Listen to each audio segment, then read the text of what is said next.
Good morning, everyone. Welcome to this session titled From Disruption to Assessment, Reimagining Teaching and Learning in the Era of AI. I'm Dr. Kelsey Hoteling. I'm the Director of Research Experiences at American Public University System, and I will be the chair of this session. If you have any questions for our presenters, please type them in the chat box. We'll address them during the Q&A session at the end of the presentation, time permitting. And it is my honor to now introduce our presenters this morning, Dr. Barbara Cliff, Dr. Megan White, and Dr. Tim Wilson. Doctors Cliff, White, and Wilson, the floor is now yours.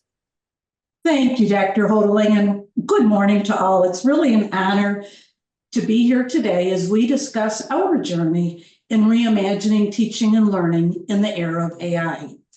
This will be a panel presentation, is intended to be an interactive session, so we really encourage you to participate.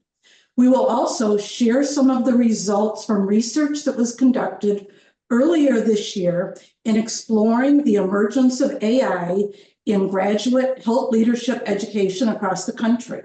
That population was composed of health administration program leaders, so a little different from this group, but it will be interesting to compare the results nonetheless.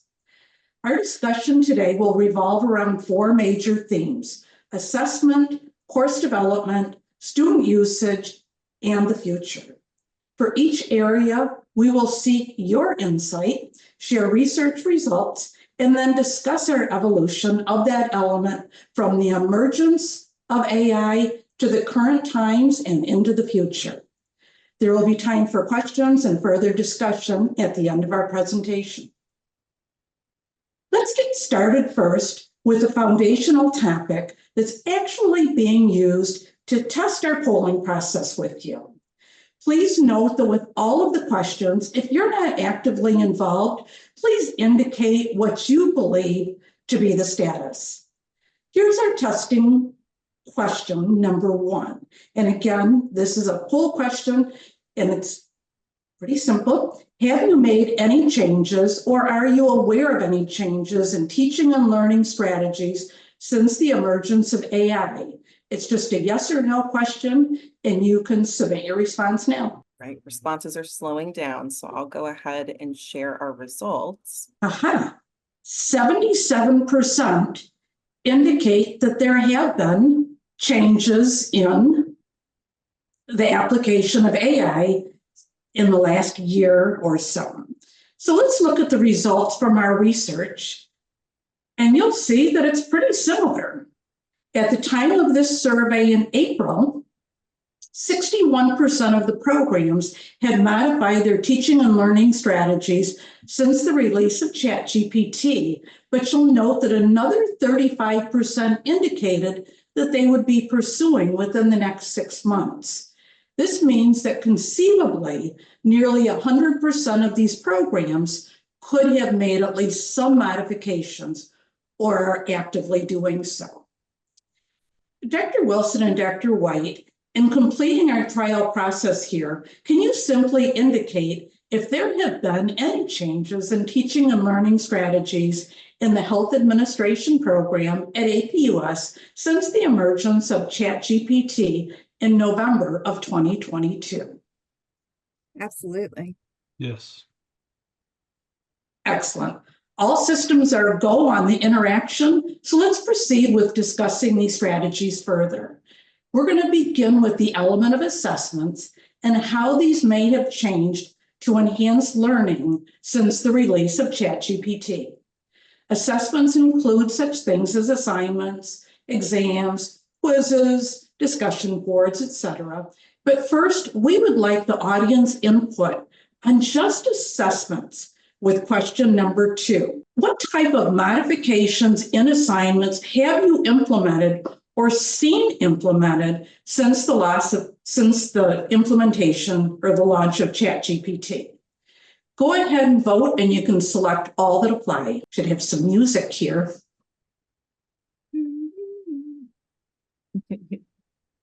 All right, looks like the responses are slowing down, so I'll go ahead and share our results here.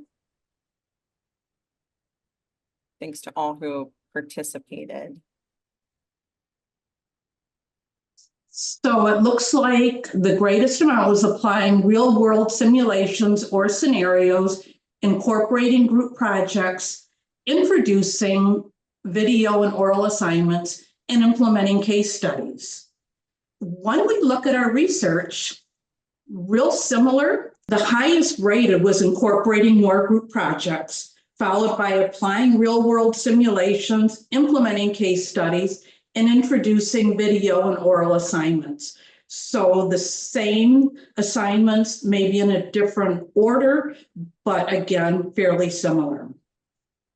Similar to these results, our program has also had significant modifications in all assessments. Dr. Wilson and Dr. White, could you please discuss further how we changed our assignments, exams, and discussion forums over the past year and a half to enhance learning? Yeah, I'll start with that. I think one of the first things that we see is, interactives, whether it be the group project or, changing the assignments around a little bit for the oral delivery, right? If we take the PowerPoint presentation, it's same material that we're going to get, that we're going to put in a different format. Students can generate information with AI to get a paper and present that to you.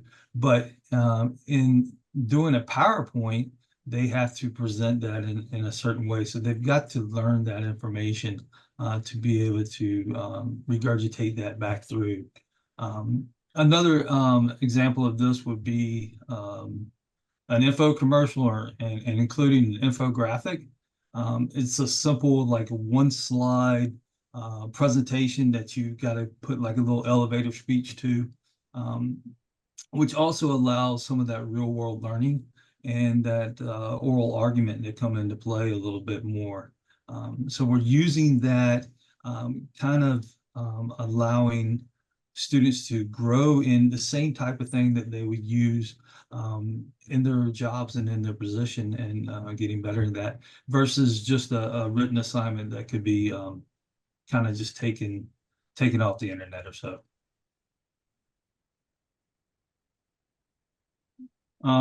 As far as the exams and quizzes, we've definitely seen a shift in that. A little bit more use in exams, type of information being used and using those assignments to do that. And again, we're not looking for students just to look up the information, but they've got to know this information, right? And in the process, they are having repetitive learning by continually going through those and taking those information quizzes. Yes, to add on to that, I'd say prior to the introduction of AI, our programs didn't really incorporate very many quizzes or exams. There were a few classes that used them, but they included short answer questions along with multiple choice questions. And so after the introduction of ChatGPT, we really had to rethink the structure of how we assess students. And we made the decision to restructure all of our courses in the same fashion. We added weekly multiple choice and true false quizzes in, as well as midterm and final exams to every course. And the decision was made to limit the questions to just multiple choice or true false, since the objective was to make sure that the student was critically thinking and retaining the knowledge. And they are allowed to use the material from the course. I mean, we want to make sure they're learning. And so they're allowed to do that, but there's time restrictions and we only allow one attempt. And so students must know what they're looking for and where to find it so that they're able to answer that question within those timeframes. And how about discussion forums? Yes, we've changed that as well. One area that we've seen come in lately is the use of like video memos, or just again, a quick recording that can be added in, and then the use of bibliographies for the final project.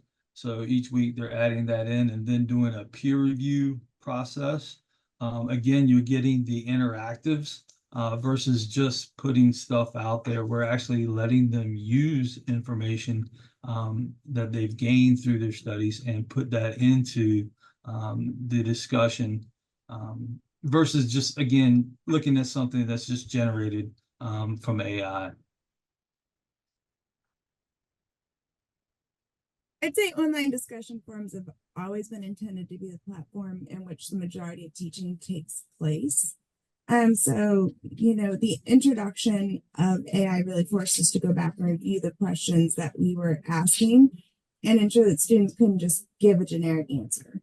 We started putting more case studies in the discussion forums. We started putting more activities that needed to be completed, and then the students discussed their results. So for our graduate courses, we took what used to be scaffolded assignments and we made them into discussions instead. We broke them down, we made them smaller, we chunked them out and put them in the weekly discussions. And that worked out really well.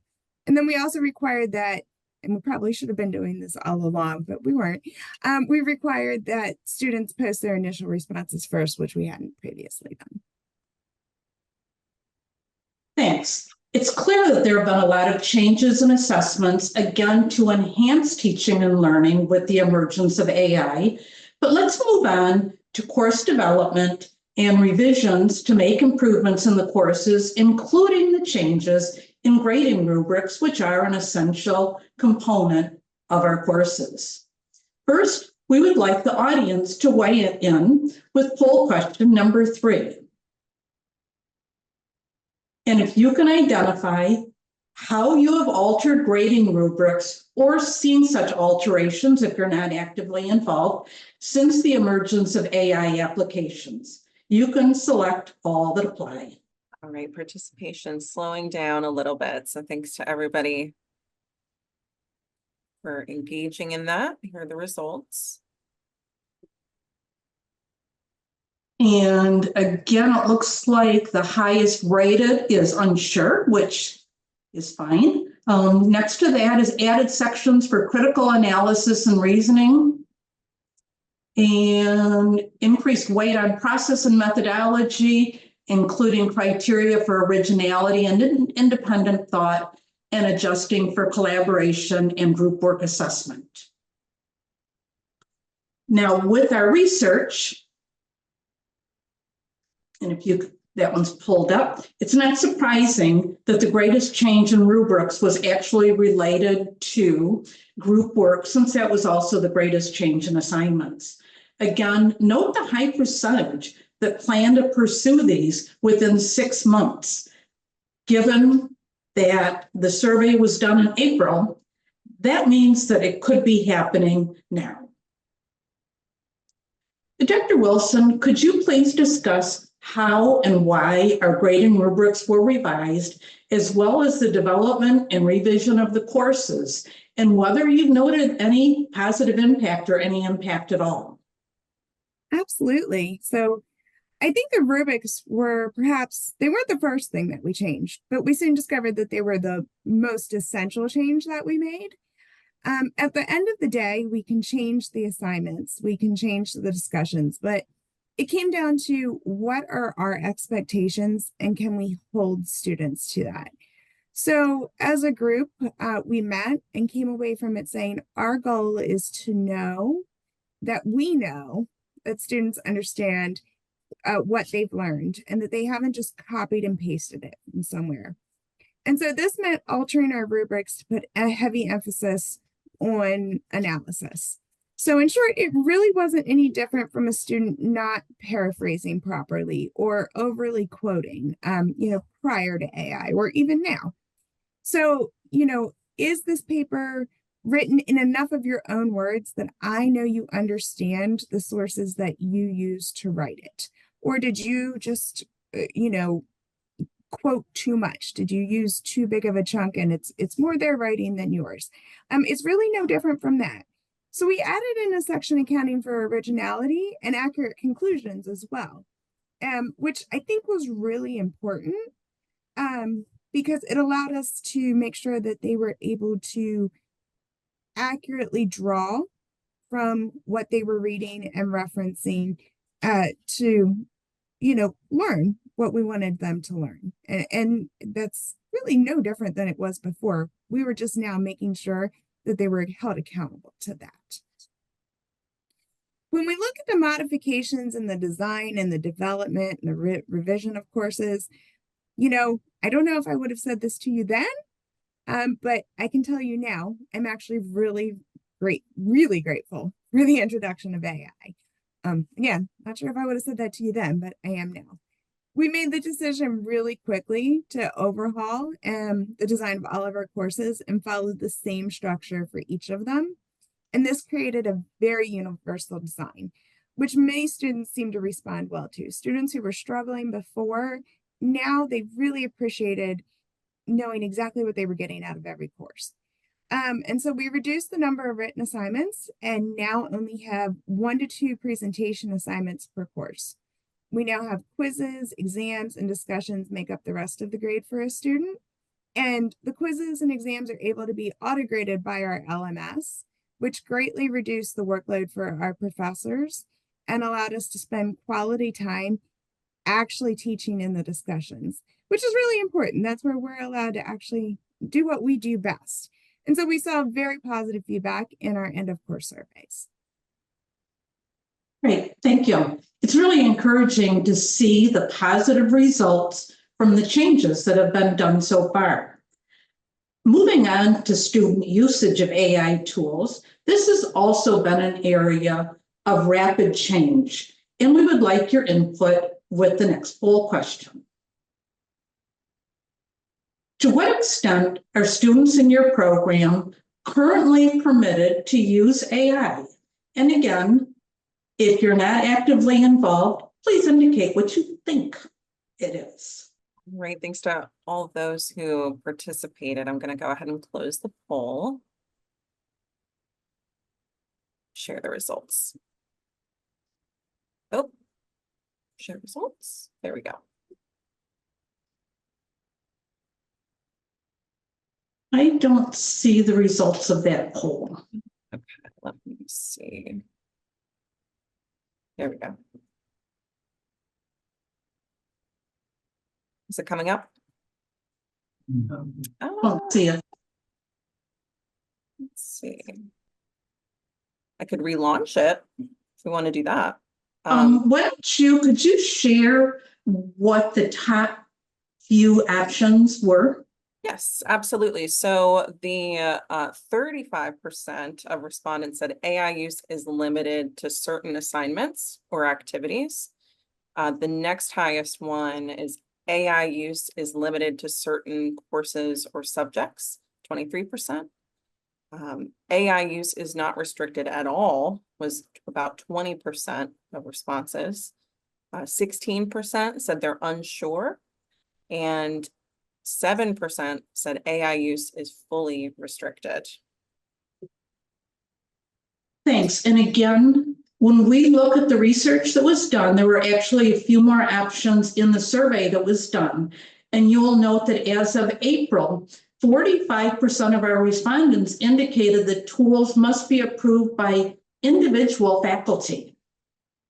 And there were various methods of actually limiting and restricting AI usage, while 18% had no restrictions at all.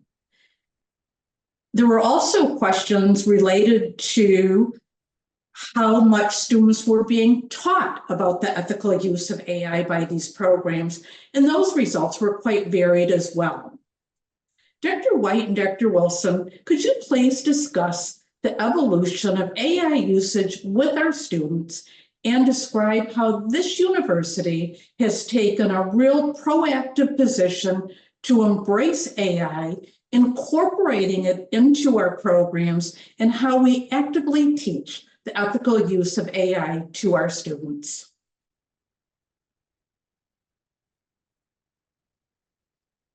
I think one of the first things you have to do is when this came out and look at the process of what we all did as universities and and professors in the process, right? So what kind of detection program was there? Was there a policy? What's the process, right? Because even when you're given an assignment, and a student turns something in and trying to figure out, was it written by them? Was it written by ChatGTP or Copilot or some other process, right? And then there's the other side of that of, did the student write that work and then put it through another program to kind of clean it up, such as Grammarly, right? Would that, obviously if they get the work from a source completely, then that would be an unethical use, right? But would we consider Grammarly an unethical use? And those are kind of questions that you have to look at and be able to discern when you're going through this process.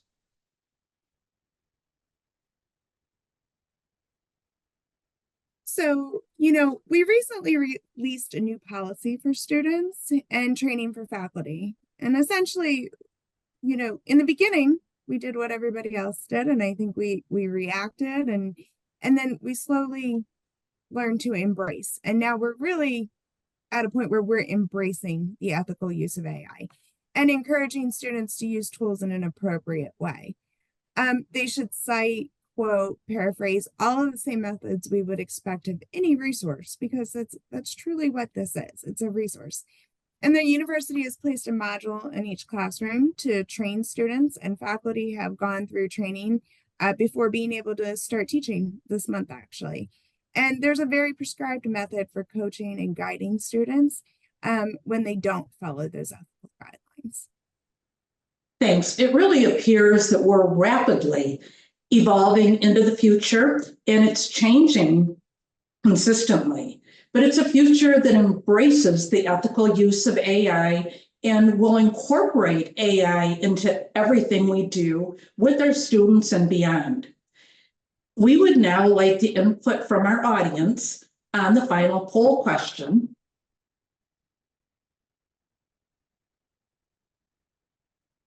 What do you see as the future role of AI tools in enhancing student learning outcomes?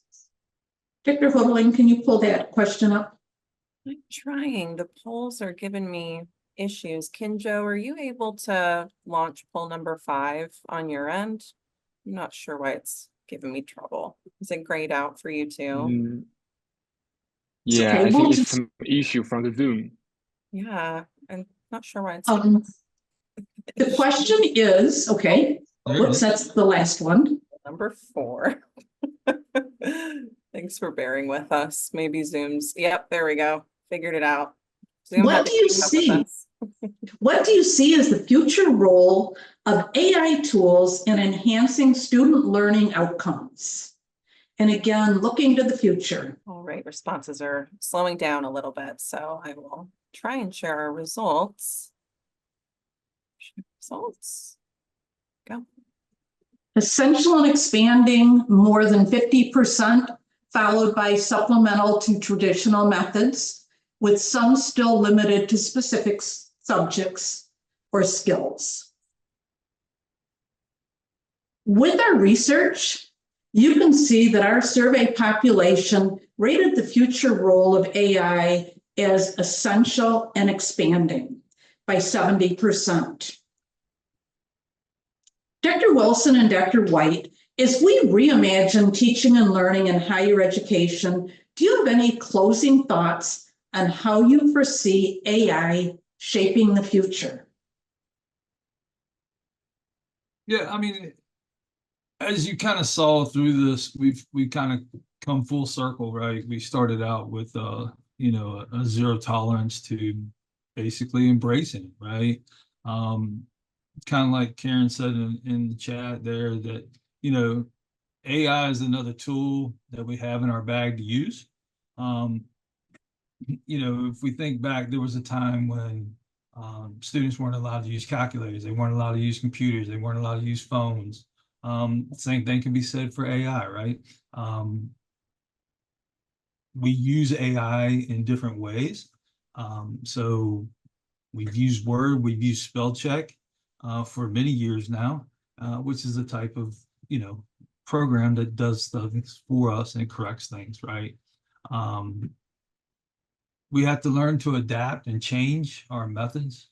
And just, we may, we're not looking to reshape education per se. Rather, we're just enhancing and embracing the tool that we now have, right? And it can make some good changes for us in the future. So I alluded to this earlier. Had you asked me, a year ago, last July or 2 years, a year ago, as I was quickly changing every course within 2 weeks, I would have told you differently. I would have said, this is not great. This is not good. Now I'm here to tell you, I really think it's a good thing and it's the future. And I have a feeling this is pretty much, like Tim said, the same reaction that so many people before us have had. It's just a normal change and evolution. It's the next thing. It's very similar to when the internet came out, or Google search, or online libraries. I think it's just another tool. I personally am very glad to say that I didn't have to write my dissertation sitting in a library with all of my resources and references in front of me. I was able to look them up in an online library and Google. And I think this is very similar. Our students will learn to use AI tools the way that we learn to use Google and online searches. So I think it's just there's going to come a day where it's not going to be, we separate out AI. It's just going to be part of the experience. And something new and different will come along that we will talk about, right? That will change the experience, and this will be considered the norm. Thanks. It's like the future is now. Yes. Audience, how do you perceive AI shaping the future of higher education? Please feel free to enter your comments in the chat. And if you have any questions at this time, we would be happy to answer. And Kelsey, if you want to take it away with the chat. Yeah, absolutely. I will go ahead and stop our share so we can all see each other nicely. And I'm going to start with some of our Q&A chats. So the first one asks, universities are scrambling to create a policy related to AI and academic integrity. Any suggestions on how this can be done? Students are using AI to do their assignments, and faculty are at a loss on how to deal with that. It's cheating, but how do we prove that? Sure, I'll address that from a chair standpoint. I'll be honest with you. I think we put a lot of emphasis on we need a policy, we need a policy, we need a policy. And at the end of the day, I'll be honest with you, a policy is very important, absolutely. But before policies take a while, right? You have to go through several levels, and you have to get a lot of different people's approval.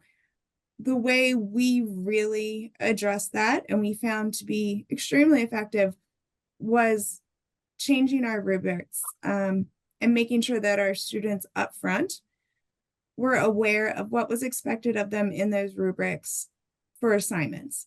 So before any of our policies were changed, before any of that happened, we simply addressed what was expected of students in the rubrics so that we could grade them accordingly. I don't think that much is very different when you consider the fact that we, no matter where the source is that you're citing, or not citing in this case, when you're referencing something, we expect you to cite it appropriately, we expect you to paraphrase appropriately, and we expect you to research appropriately. And so at the end of the day, you can address all of these things with an appropriate rubric.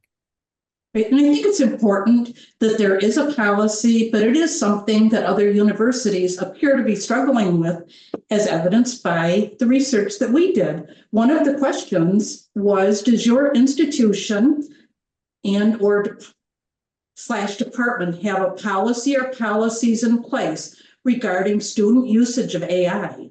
Only 22% of the universities that were surveyed had a university-wide policy. So it is something that is in process, but less than a quarter of those programs had them. Great, thank you so much. We have a couple more questions to get through. So another question, what kind of online modifications and assignments are needed to enhance learning in the presence of AI? I'm sorry, could you repeat that one more time for me?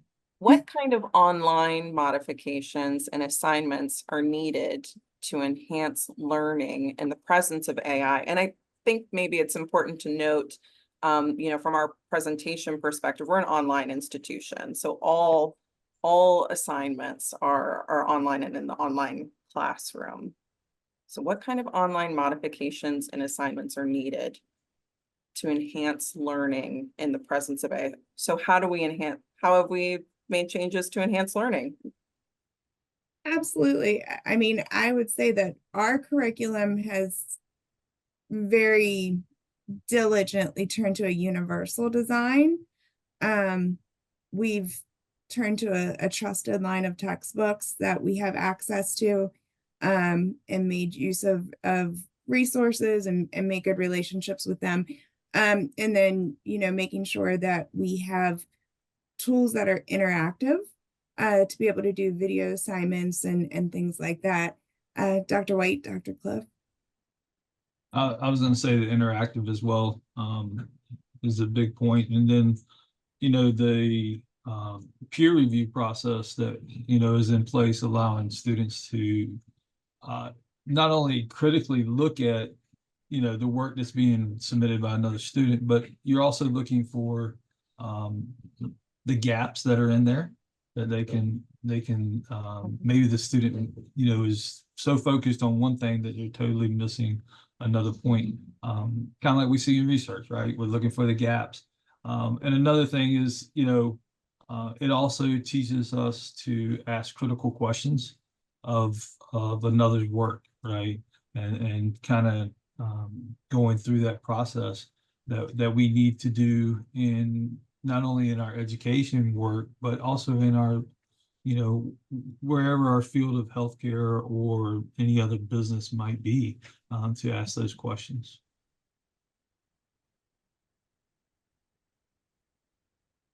Thank you. And I see another question that was also posted in the chat, which, forgive me, audience, I'm trying to catch up with any questions that landed in there. But this question is, what are your thoughts on AI use inadvertently fostering inequity among students? Those who pay for ChatGPT full functionality and those who are only able to access free versions of tools.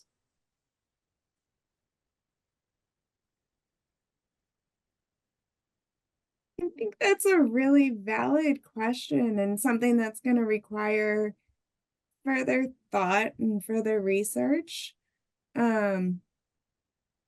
I think technology, I'm going to approach this from a healthcare standpoint, right?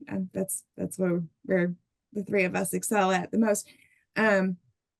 Technology as it evolves more rapidly than we can necessarily keep up with to stay equitable and fair.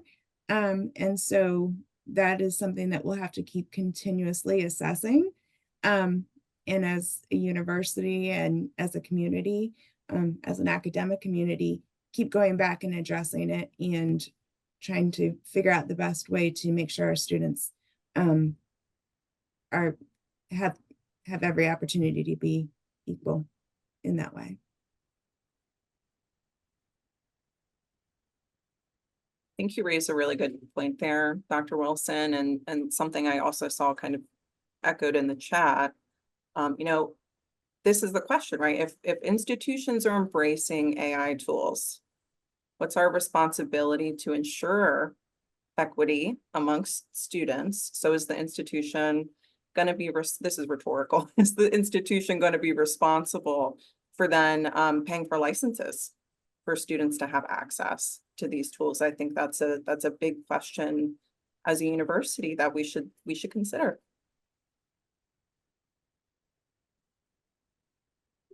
I think it is a good point that needs further exploration and definitely needs to be addressed further.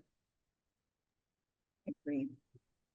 I do have another question from someone. Where can we find your research to help us share with our colleagues some ideas for implementation?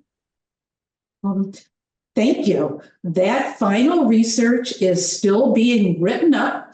It is in the final analysis phase, and it will be written up and hopefully published by the end of the year. We have another question, since we still have a couple minutes here. If there's time, can you speak to how to incorporate peer review into the process of reviewing, I imagine, assignments? Peer review. Absolutely. Yeah. So the online environment provides some really exciting opportunities for that, right? So we do have group work. You can absolutely do group work online. It's not always a fan favorite. I'm not going to tell you that it is. It's not always a fan favorite, but we certainly are blessed with the capabilities within our LMS to do group work and to facilitate that. But we also have the ability just to do a plain old discussion board and say, hey, after it's graded on our end, post your assignment, get your peers' feedback. That's your assignment for this week. That's your discussion for this week. And, everybody does it. That's their initial post, is to post their project. And then, we post guidelines, so we make sure that we are getting respectful feedback and everybody understands how to give feedback, but to do so, and it works out quite well. Right. We have an actual rubric that group members need to complete on their groups in terms of how much they participated. There's 5 different elements that they rate their peers on, and then that's 15% generally of their final grade on that assignment is the peer evaluation piece, which helps drive the participation a little bit more. That's great. Thank you. Another question came in.